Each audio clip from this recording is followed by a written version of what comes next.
been talking all things education, including how many Americans end up paying big money to have access to higher education.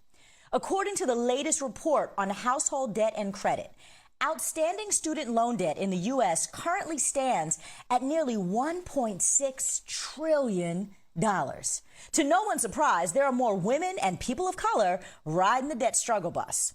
And when you break things down even further, black women have the most seats. Women in general hold the most student loan debt, but black women owe the most debt within that demographic.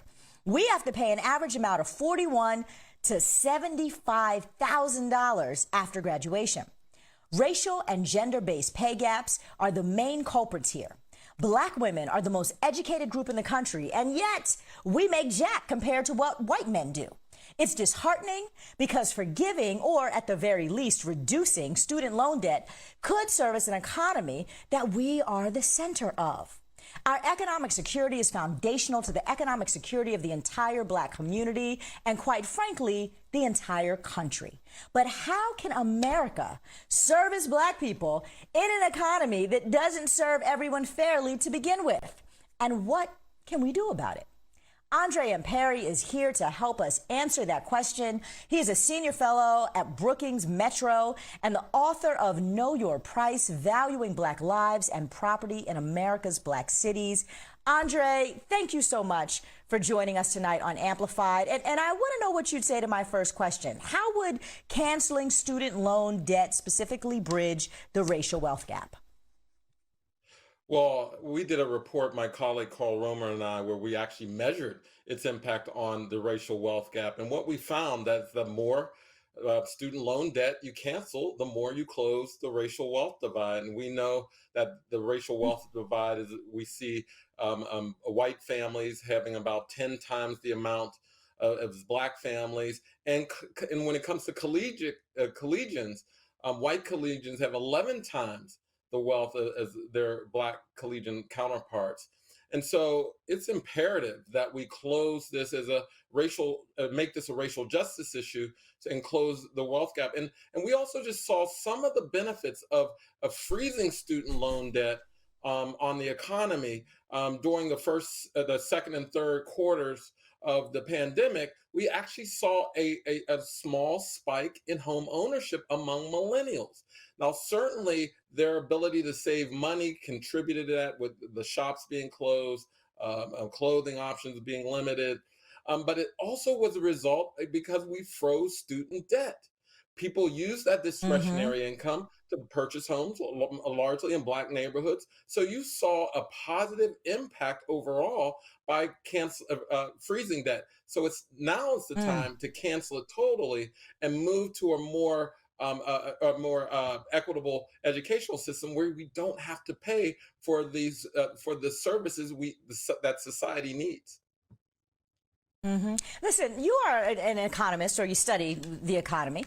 I want you to explain to me and all of us, what is the consequence of actually just canceling everybody's student loan debt and just kind of zeroing it out and starting over with a more equitable system? Because when we think about this, like right now, Joe Biden is touting how he's canceled billions of dollars of debt for veterans and people with special needs and whomever else is falling into these categories. And I know that literally just in the last week or so, the administration has said that they have revised the way that you can get forgiveness if you're a public servant, right? And kind of changing the rules of that to make it more accessible. Why don't they just say, you know what? 1 trillion of debt could actually be fueling our economy. So let's just clear those off the books entirely and let people get to the business of actually kind of building America back better, right? You would think that that is what it takes. So I'm just curious from an actual, I have a political attitude about this, right? And ideas about it. Yeah. But from a dollars and cents perspective, what's the consequence of just doing that? Why can't you just zero it out and keep it moving?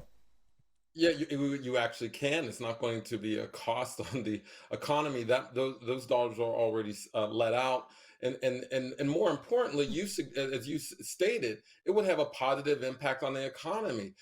People are making professional decisions not on what they want to do in life, but whether or not they're going to have to pay off their student loans. So we're missing out on great teachers and other public servants because people are deciding, hey, I can't pay my student loans with that teacher salary. And likewise, people aren't going in to certain industries and private industries because for the same reason. In addition, let's be clear that when you cancel student debt, and there's another part to this, we also need to make college free. Because in the K-12 Mm. arena, we know the benefits of providing subsidized education. No, everybody understands if we did not provide an elementary education or high school, the economy would falter. But the same is true for college. College is now as basic as K-12 education. And so we need to make it as accessible as Mm. elementary and high school, and that would elevate more people into the kind of careers that we know society will demand. Many of the sort of the mechanical work is being automated out, and so we need people to actually have Mm. higher order skills. And so when we cancel student debt, we're actually encouraging more people to go to college. We're actually getting more people in the knowledge economy, and that will lead to more Mm-hmm. innovation, Mm-hmm. more homes being purchased, more cars being purchased, and the economy bolstering. So there's really not a reason to not cancel student debt. But you always hear people say, "Well, I didn't have student debt." And it'll be people as old as me saying that when tuition was pennies to what it is now. We got to get past Right. this. So, I so didn't pay, who I who paid is my. in the way? Like, let's talk about this because I Oh, I got mean, student loan debt right now, and I've been out of college for like a long time, and I still am paying student loan debt off. And I just wonder who is benefiting. So, if it's so easy, if it's not going to hurt the economy to go ahead and write off $1.6 trillion and let everybody take that money and go wherever they're going to go, to Best Buy, buy a house, do whatever you're going to do with it. If it's not going to hurt the economy, it's actually going to boost the economy. Who is in the way of having free college and canceling debt? Who's blocking this? well, canceling debt, who's in the way is President Biden and the Secretary of Education. Secretary of Education has the power to cancel student debt. So we don't. There's not a need to make this a congressional act.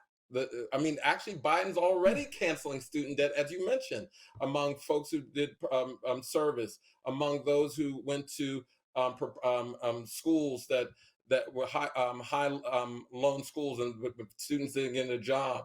So he's already doing it. We can just expand it. And so it's imperative in 2022, when the student loan freeze ends, that we demand that he cancels student debt moving forward and get to some semblance of free college.